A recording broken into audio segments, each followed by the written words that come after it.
to order.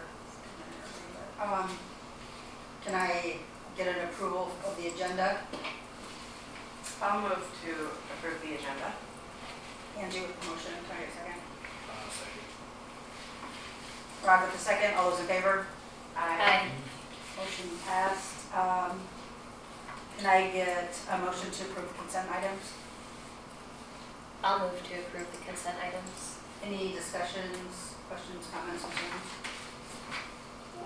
Seeing none, can I get, oh, I'm sure you seconded it. Can I get a second? I'll second it. So motion, Sarah, second. And now any discussion, comments, questions? No? All those in favor, say aye. Aye. Opposed, same sign. Okay, passed. Communication from the public. Okay. Director's report. All right, so we are getting closer and closer to where we were pre-pandemic. So our circulation this month was down 10% compared to before the pandemic. So I feel like, you know, making good strides there. We did 40 passports in February, so that's keeping us. We did 9 today. That wasn't planned. We had somebody made an appointment and showed up with 5 people. Oh. One appointment. Yeah. So, but we're getting there. So, we had our teddy bear story time on February 12th. It was a huge success. Everything ran smoothly. Everybody had a good time. Did you get yours? Well, You know, they pre. yeah, we actually have 3 left for people who didn't show up. And we'll use those as, we've got bingo next week for spring break, and then we'll probably put one kid out like as a summer reading prize or something like that.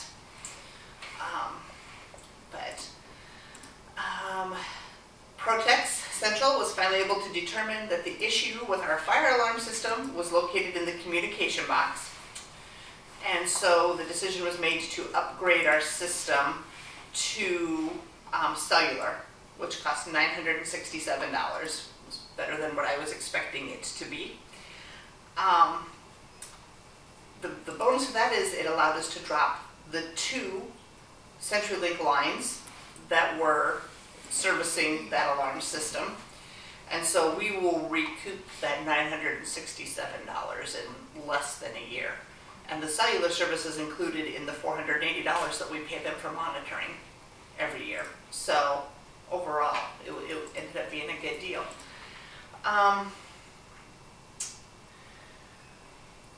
So the grant money that we got from the American Library Association is going to allow us to purchase a program called LibraryWare. We're using a trial of that right now. But that's our next step in creating that monthly newsletter that was part of our strategic plan almost 3 years ago. So we're working on figuring out how to do that and how to distribute it.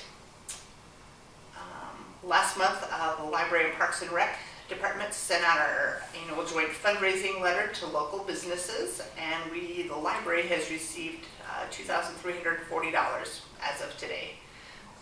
And then we put their names on our Beanstack website for summer reading, and they get a window decal that looks like this for their business that just says that they're a supporter of the library. Nice. And they get one that says Park and Rec when they donate to them too. So it's the 2nd year we've done that, and it's been very successful. The things I'm going to bring up is last year, if you remember it, we had budgeted to add Ancestry.com with our trust money to our online offerings. And then we had the CARES money, so we purchased it with that, and I held on to the money that we budgeted to pay for the 2nd year, and it's just not getting used. So that money, we're not going to renew that contract here when it comes due in May. The Ancestry. Yeah, not surprising, but I think it's been used 3 times, maybe 4. So if you want to use it now. Yeah, and it's like $1,500 a year. So for 4 uses. It's not worth it. Did people ask for it, or? Yeah, I mean, people, and a lot of libraries offer it, and some of them have it like the Historical Society pays for it, and they house it at the library or whatever. Nothing. So with getting rid of those entries. Our fax line has also been transitioned over to the internet line, so I think we are done with our CenturyLink lines here. And then just kind of an update on the legislative stuff that we talked about last month. The obscene materials to minors bill has died, so I'm not going to jail. So, yeah. That's gotta feel good. Going to jail. Not this month anyway. Not this month, right? So yeah, that's pretty much it. Any questions from anyone? Discussion? All right, liaison report. I don't have a ton. Our last meeting or two centered around budget, and we did our first reading with the new levy rate this past Monday. Can't remember. Are you covering some of that stuff? No. So that's, I don't think there was anything else. I know I talked about the budget last time. We did increase levy rates a little bit, which depending on what some of the other entities, school and county does, I think it'll have a little impact on taxes, which will actually, so our levy rate starts in July 1st, and you don't pay taxes until next March on that, so it'll be a while. I think it's next March, isn't that for? It's in arrears, so it's always. Yeah. Yep. And that's kind of the increases towards our facilities plan, which I talked about a couple different times. I mean, just to get more info in that, and then take out the people and get some reactions, and then put a plan together for when and what, how, and all of that. So, if you guys don't mind, keep your ears peeled for that and spread the word, good, bad, or otherwise. That's it. Is there any questions? I don't think so. City manager presentation.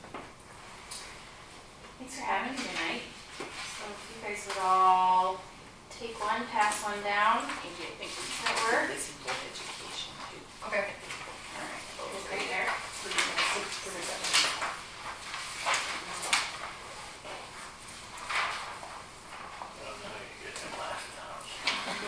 I was trying to get it on one piece of paper for you.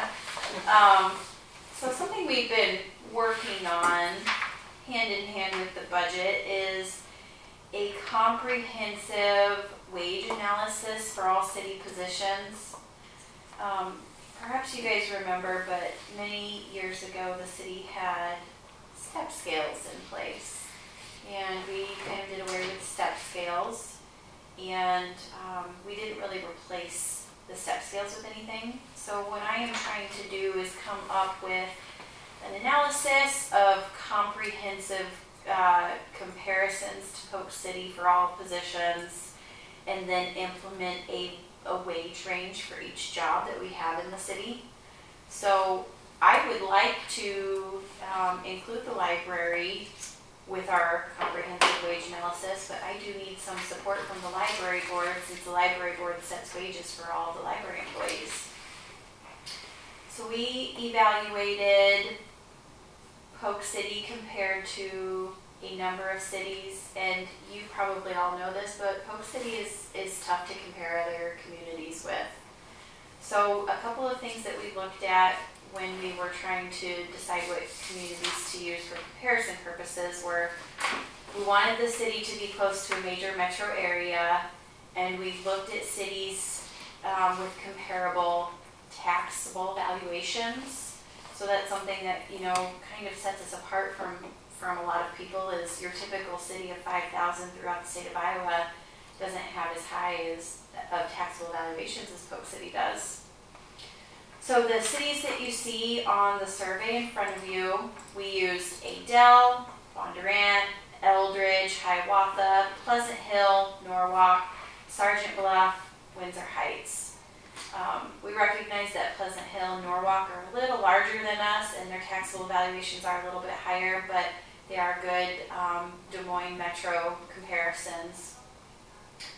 Eldridge, Sergeant Bluff, and Windsor Heights unfortunately don't have libraries, so that's why you see no data filled. We did use those 3 cities for some of our other city comparisons. If the library board has a specific city you'd like me to compare data to, I'd be happy to do that, but this is what I've pulled so far. So are you guys doing this yourself, or are you using like a salary survey company, compensation company to do the legwork? We are doing it ourselves. We were going to work with a consultant and he could not fit us in the time frame we were hoping for because we'd like to implement adjustments July 1st if we need to. So essentially what you're doing is creating like your own Minimax and then Yes. putting them on a step, or no? You're just kind of... So what we're going to do, so we've compared communities for compensation purposes to make sure that we're comparable. So what we've done now is we're going to rank every city position on a scale of, it's going to be 1 to 7, depending if it's an exempt position or a non-exempt position. And then we're going to build a wage scale around each position. My plan and my hope is to get most people to the midpoint, or as close to possible as we can July 1st to get to the midpoint.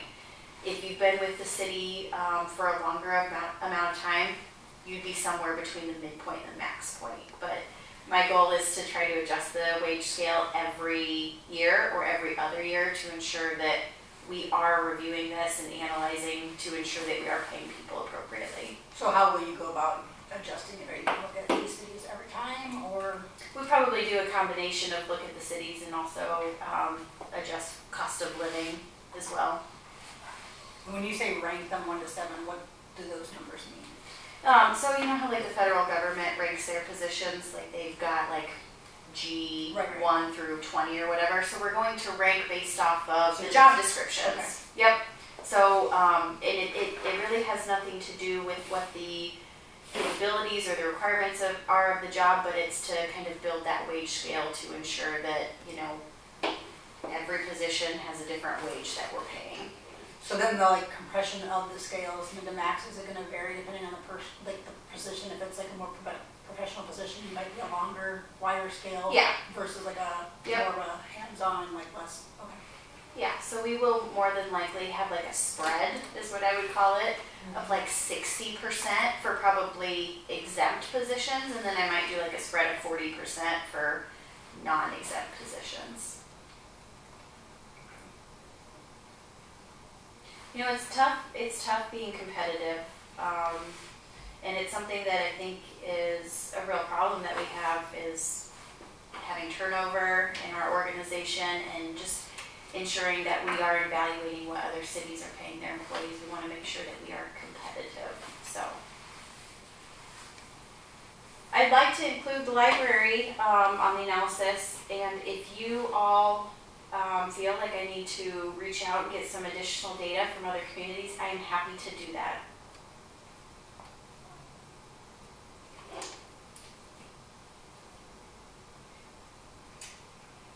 Does Solon have a library? I think they can. Do they? do. I would see, Yeah. see what Solon has. They're very comparable. Yeah, I can look at that. I don't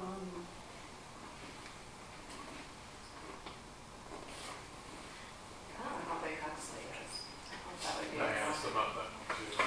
Yeah. We threw Huxley out because their valuations weren't as high. Okay. I will certainly pull the data.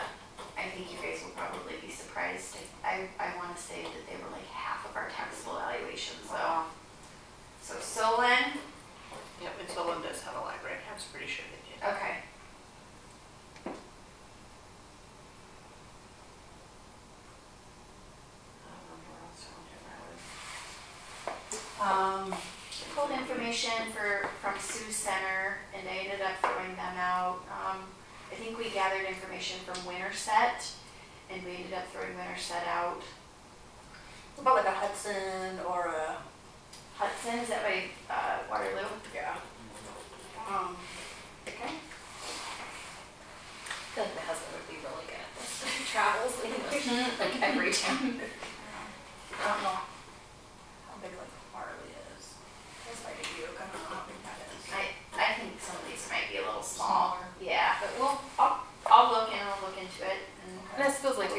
keep in mind too where Polk City's headed population-wise as well. Yeah. 'Cause it's just going to continue to Evansdale, grow. I don't know how big they are, but they're way outside of Waterloo. The other towns on here are all pretty much larger and some significant. Mm-hmm. I don't think population's gonna get smaller anytime soon.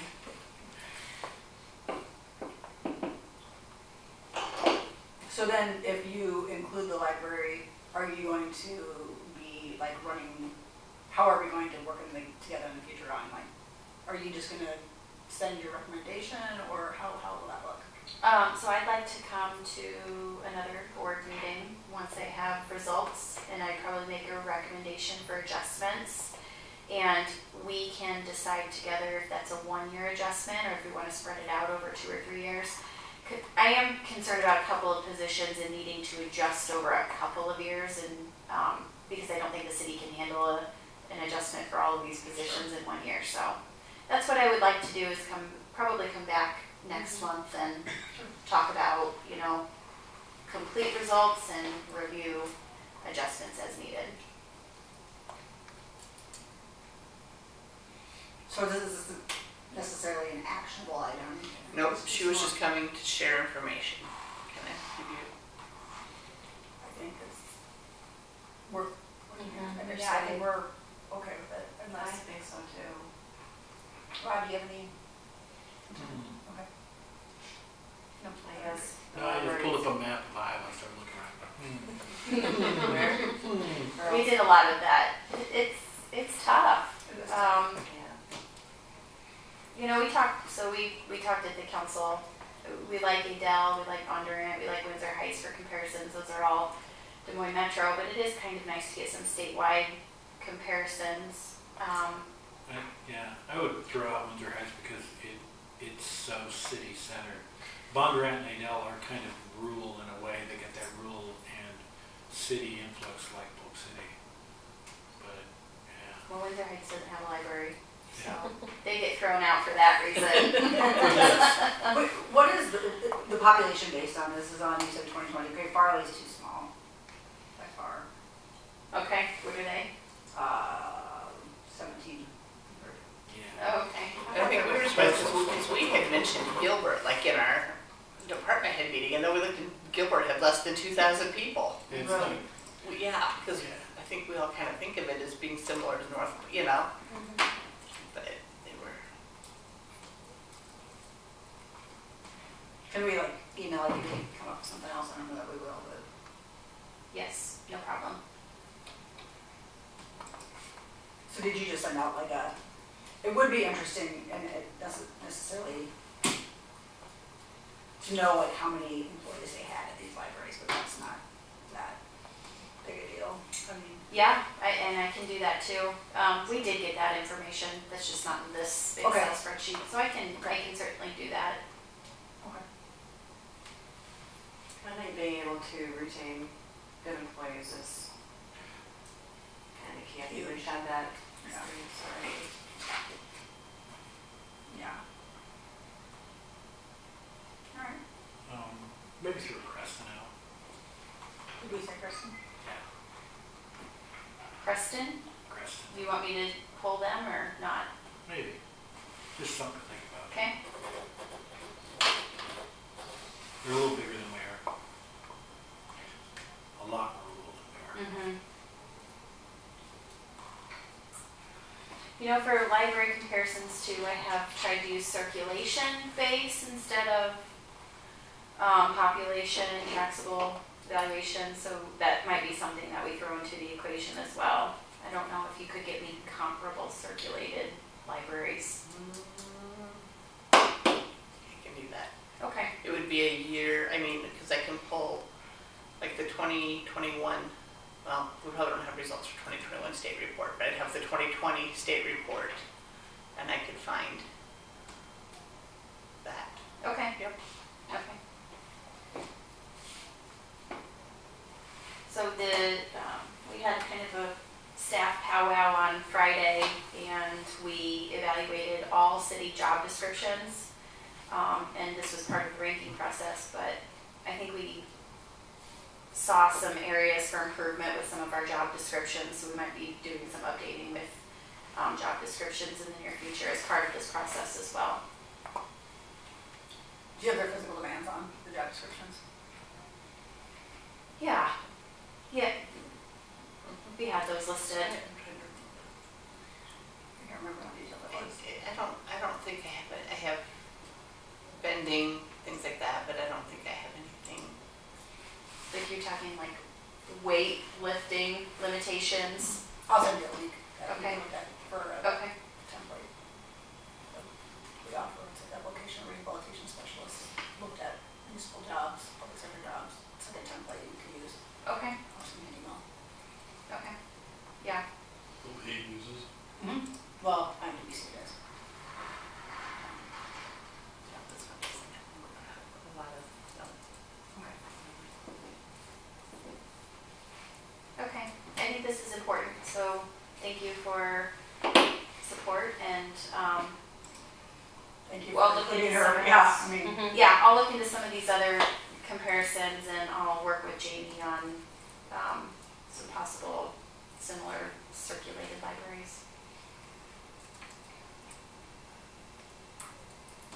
I think Catson's gonna be too small too, but.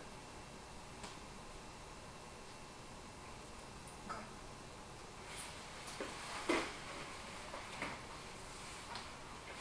Right. Okay, board education. Woohoo! Yay. So I got voluntold last month. Okay. Unlike my statement.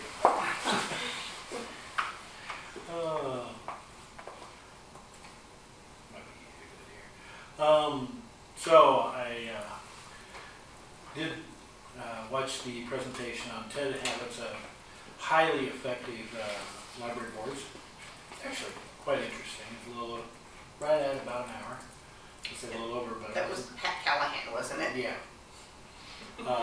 He's a former city manager. He's never served on a library board, but he's had dealings with multiple library boards in his career. So he came at it from an outsider's point of view, which I think was kind of interesting. Over his tenure, you know, he's dealt with quite a few. His first statement that he had was, one thing the library board wants to do is think about what their legacy is going to be for the library and for the community. So it's one of the things to keep forefront in your mind while you're having your meetings, while you're thinking about everything that goes on, you know, like picking circulation even. I'm like, that's kind of interesting. So he would always come back to, what do you want your legacy to be as a board? What do you want the and because you're the board, what do you want the library's legacy to be? Because you get to influence that quite a bit. With that being said, his first thing that he went over was start with the basics, have a mission statement. I don't know if we have a library board mission statement or not. The board, the library has a mission statement. The library does, Yes. but he was actually talking about the board having a mission statement, which I thought was interesting. And then a vision for the future, and then have some long-range goals and objectives for the board.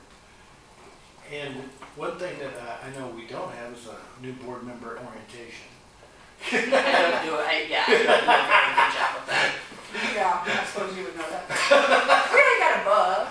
And Yeah, You got a book. get the handbook and, yeah. And show up. What? And then show it's up. called orientation keeps it fire. Yes. No, I thought that was interesting. I think, and this is me personally stepping out for a second, at my former job, not this one, but the one before, they were really big about having orientations for everybody, and he was kind of big about it too. I'm not sure it's the most important thing to spend time on, so, yeah, that's just my personal statement there, okay? That was not from this, but that's just me. The number 2 thing was teamwork. Having a diverse board, not just of diverse male-female ratios, but diversity of thought was what he was coming at, which I thought was really good. You know, the one thing he mentioned over and over again during this time was, even though we might disagree, when we leave here, we have to support even the disagreement, even if we didn't get our way, quote unquote. So that's something that's good for me to remember, you know, even in my personal life. No, my boss told me to do it. I don't agree with it. Okay, but I still get support. You know, same thing goes here. The keys to doing this: trust, openness, respect. I think we all have that. You know, it's kind of interesting going through this. You know, the 10 habits. We're on number 2 now. We do quite a few of those here. I thought that was really cool. So, yeah, I'm like, oh yeah, we do that. Yeah, we do that.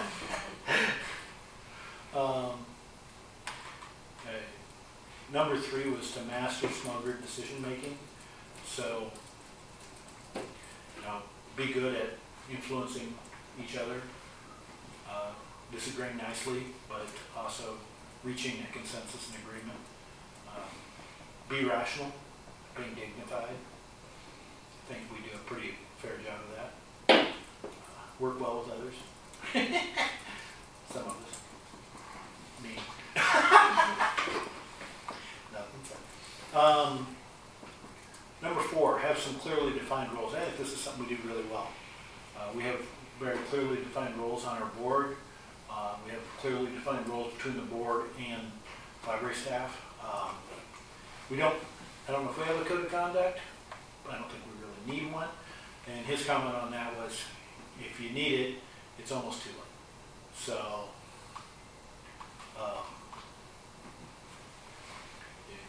you know, his statement was, we're not here to do work. We're here to support the people doing work. Not wrong. Very right.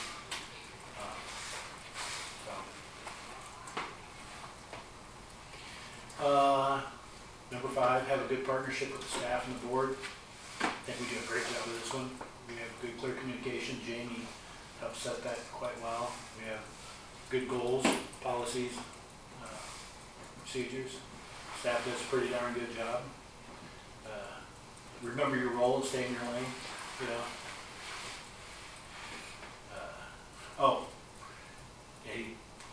Accept bad news. Don't shoot the messenger.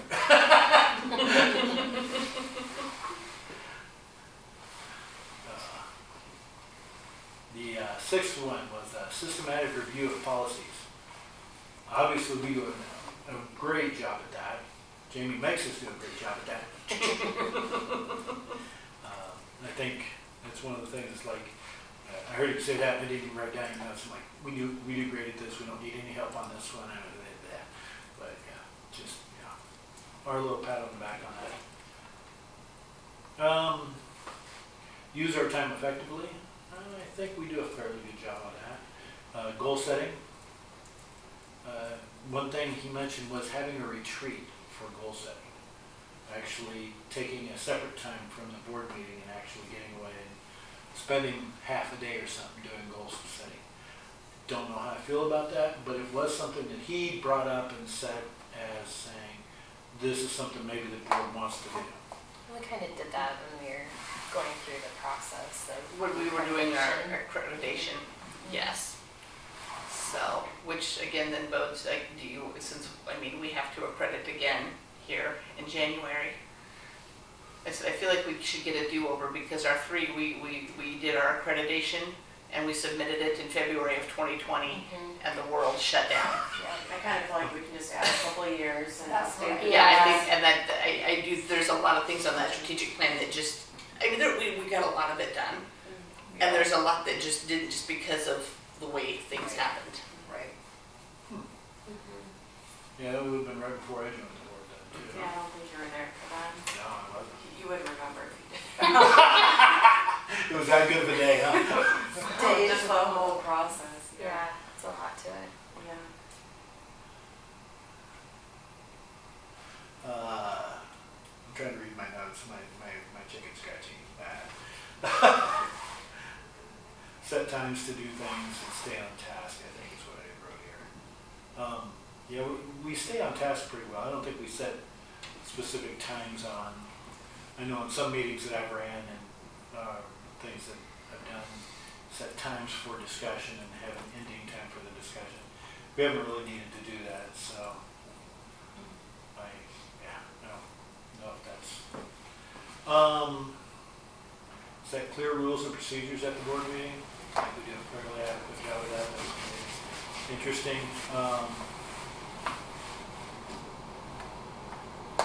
Remember, our meetings are an image of us to the world.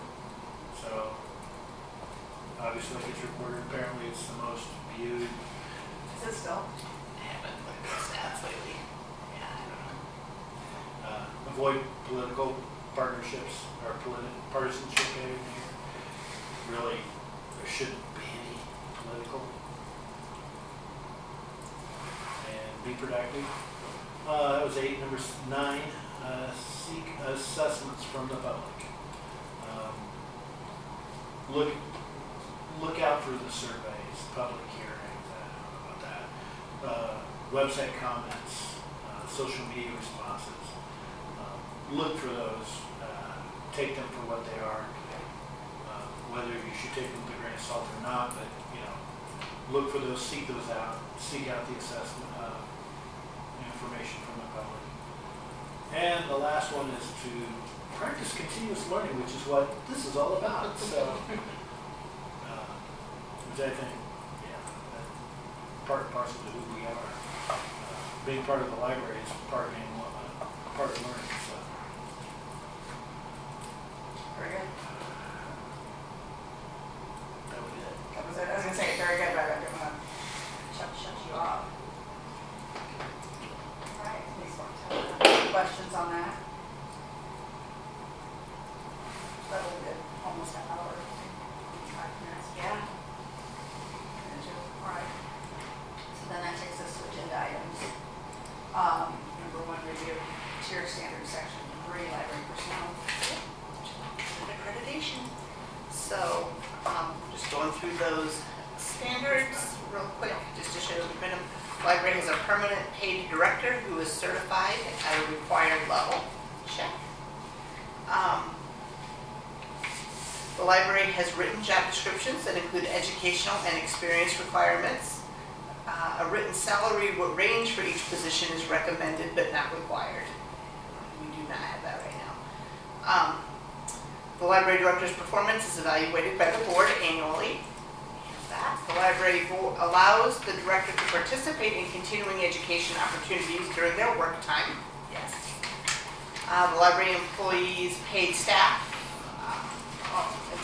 Employees paid staff is listed in the chart below, and we're good there.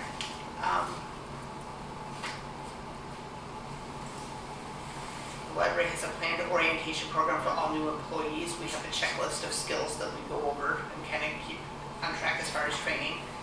Other library employees are evaluated annually by the director. We have that. The library provides funding to enable the director or staff to join library professional organizations. Yes. And the library allows staff at all levels to participate in continuing education. We meet all of those standards. All right, so the next item is approve changes to the circulation policy.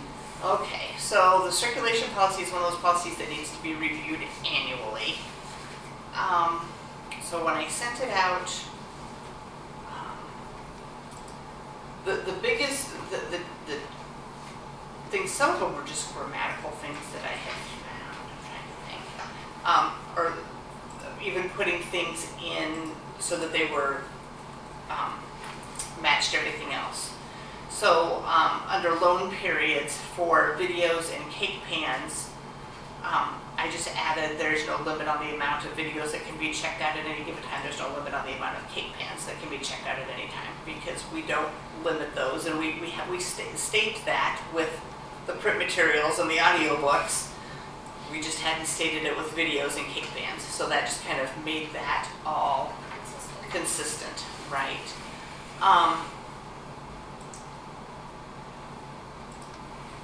Interlibrary loan was an area that I marked for some changes.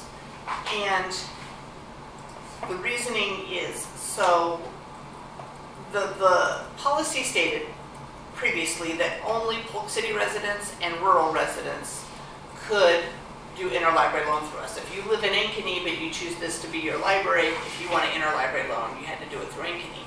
And the reasoning with all of that was we had to pay postage on all of that. But now with the Iowa Shares courier service that comes twice a week, we don't pay postage anymore. And then there was a limit also of 3 items a month that we would interlibrary loan for you, and if you wanted more than that, then you had to pay per item. You had to help offset the cost of the postage. And all of that's really kind of an irrelevant point. I mean, if the state took away the courier service, which I don't anticipate happening anytime soon, we would have to revisit that. But it seems like that's something in our policy that isn't really relevant anymore. Questions on that? So, the other thing that, and I go back and forth on, but I'd like to at least consider, and is, so when a hotspot is overdue by more than 24 hours, it gets shut off so that the service does not work on it. And we unfortunately have a few residents who repeatedly do not bring that hotspot back until it has been turned off, and we've had to contact them and say bring it back. Seriously. Yep. And honestly, they're like, well, and even like last weekend, we had somebody whose was due on Friday, and she didn't want to bring it back because they needed to take it to a basketball tournament or something, and she's like, well, I'll just eat the $3 fine, and I'm like, well, it'll be shut off, you know. And so I go back, but I was considering a reactive, like if we have to shut it off, that there'd be a reactivation fee of $15 to have it turn this, so that there's a little bit more of a deterrent incentive for them to bring that back when they're How long supposed is to. the loan for? 2 weeks, 14 days. And are we still like limiting how often they can check out? They can check them out 10 times a year, and they have to wait 48 hours between checkouts. There has to be a 2-day wait period in between. Are they always all gone? No. Now they will be, I think we're down to 4, maybe 5 today because of spring break. They started going out on Friday.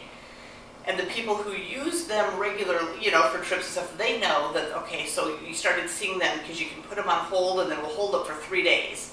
And then so they know that I can come pick it up. I put it on hold here, I can come pick it up here, I can keep it for 2 weeks and bring it back. So they all know when they're coming back on spring break and when they can bring those hotspots back. But yeah, they started going out big time on Friday and really heavy today. So by the end of the day tomorrow, we won't have any. I think that it would be good to do something like that 15, or like if you are late, you know, actually, you forfeit some of your 10 to check out.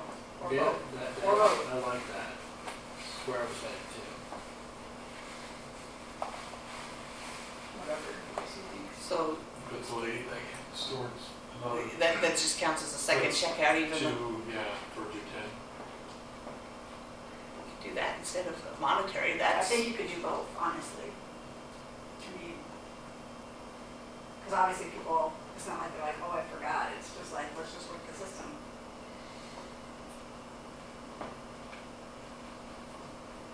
Do you have thoughts? I kind of like that idea too. so you can add that in there.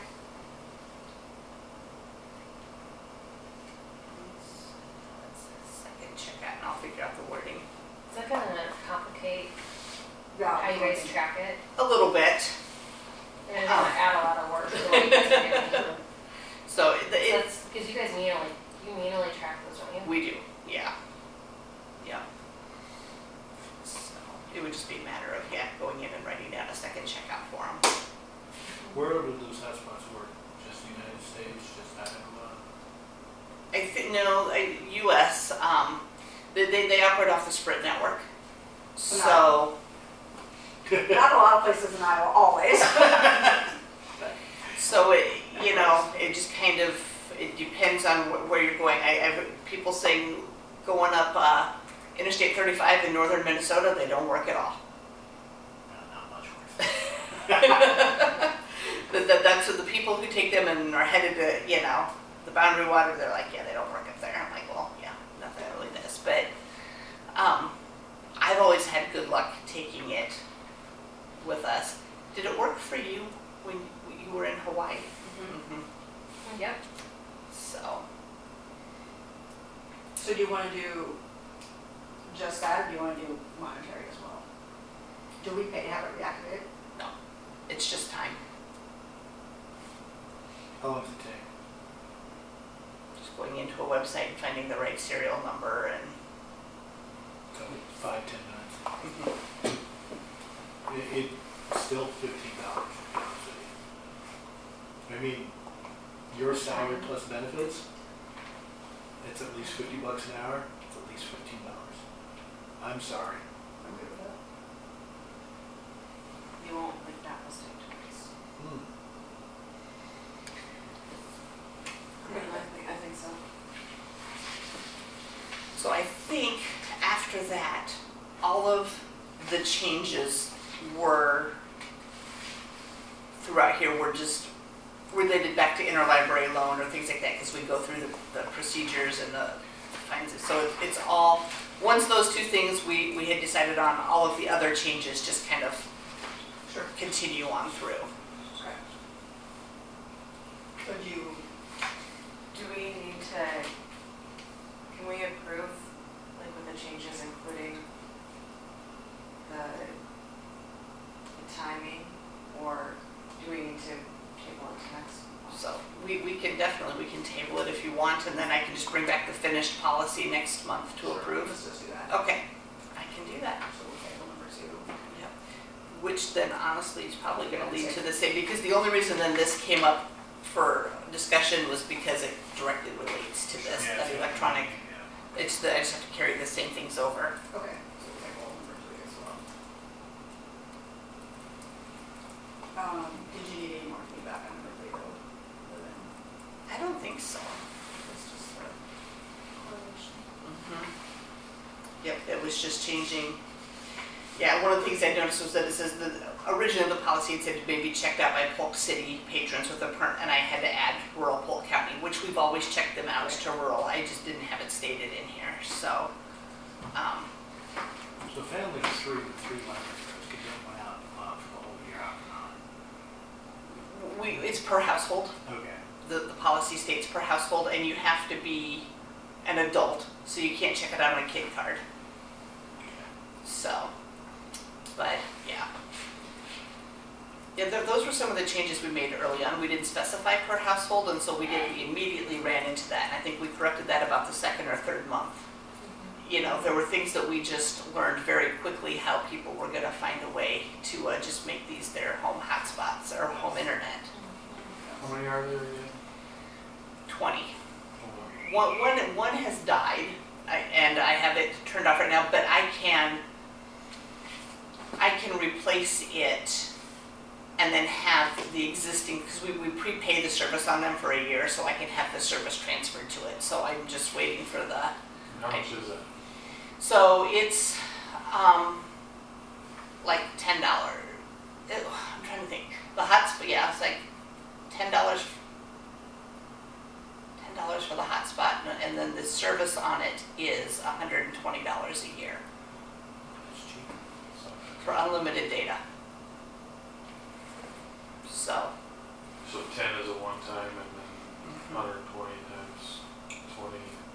so we're paying about we're paying $2,400 a year for the service on those 20 hotspots.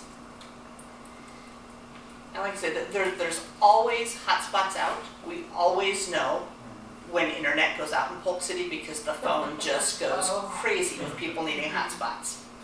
And then obviously spring break, Thanksgiving, Christmas, and then summer, they'll be gone. I mean, they're out big time in the summer. The rest of the year, you know, we usually have someone stop in. But So interesting. Things you learn. Okay. Alright, so then that would take us to number 4, which would be determined for education in March 2022. March or? Oh, it should have said April. April. Yep.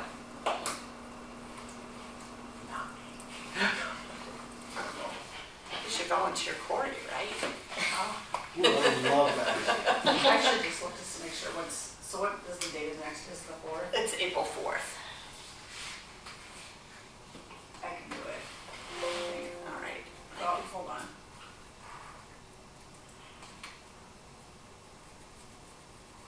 Yeah, I can do it. And that'd be National Library Week. So I can send you a list. There's a couple new webinars that are just coming out here this week, last couple, that I can send you to. I was gonna say, you're smiling, did you I want gotta to go get eat started? marshmallows. Did you want to get started? Oh, how they scare me open.